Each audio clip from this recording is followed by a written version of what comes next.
যে 500 টাকা দিয়ে পান্তা ভাত খেতে যাবো রেস্টুরেন্টে। এবং মানে আমার টিম মেম্বার আমরা তখন কি করলাম, মানে তখন নতুন নতুন এসছি, যা হয় আর কি মার্কেটে, যে এ তো আমি কাজ করতে এসছি বলে ওদের ব্র্যান্ড ভ্যালু পড়ে যাবে, লোকে ওদেরকেও গালাগালি দিচ্ছে, আমাকেও গালাগালি দিচ্ছে। আমরা 3 শিফটে 3 জন মিলে জেগে শুধু কমেন্ট ডিলিট করছি, যাতে কোনো নেগেটিভ কমেন্ট না আসে, আর মানে ব্র্যান্ডের কাছে যেন ওই কমেন্টগুলো না যায়। এবং তারা সবসময় মানে আমার টিমে, তোমার লাইফ শেষ, একটা বড় ব্র্যান্ডের প্রথম কাজ পেলে তার মান সম্মান শেষ করে দিয়েছো, ব্র্যান্ড ভ্যালু শেষ হয়ে গেছে তোমার জন্য, তুমি আর এই মার্কেটে ঢুকতে পারবে না, কলকাতা মার্কেটে। এইরকমভাবে মোটামুটি 3 দিন 4 দিন 5 দিন 7 দিন ধরে শিফটিং ডিউটি করে কমেন্ট ডিলিট করছি।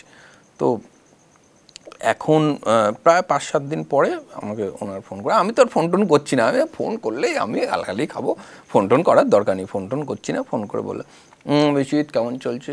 হ্যাঁ দাদা চলছে, পোস্ট হোস্ট তো করেছি, তো আমরা দেখছি। মানে আমি নিজেই দ্বিধাভক্ত যে আমি কি বলবো, আমি একটা বিশাল বড় মেস আপ করে ফেলেছি, পাপ করে ফেলেছি, এরকম একটা ব্যাপার, যে একটা বিশাল বড় পাপ করে ফেলেছি। তো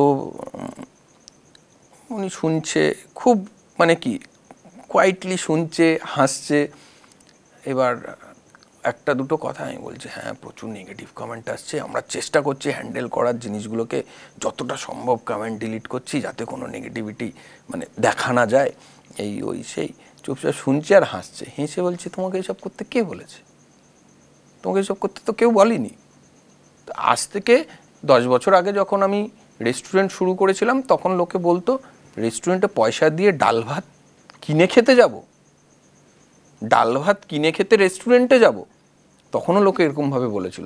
আজকে বিশ্বজিৎ লোকের জলটাও কিনে খাচ্ছে। আজ থেকে 5 বছর পরে তুমি দেখবে প্রতি কটা রেস্টুরেন্টে পান্তা ভাতও কিনে খাচ্ছে, আজকে তাদের জন্য নতুন লাগছে।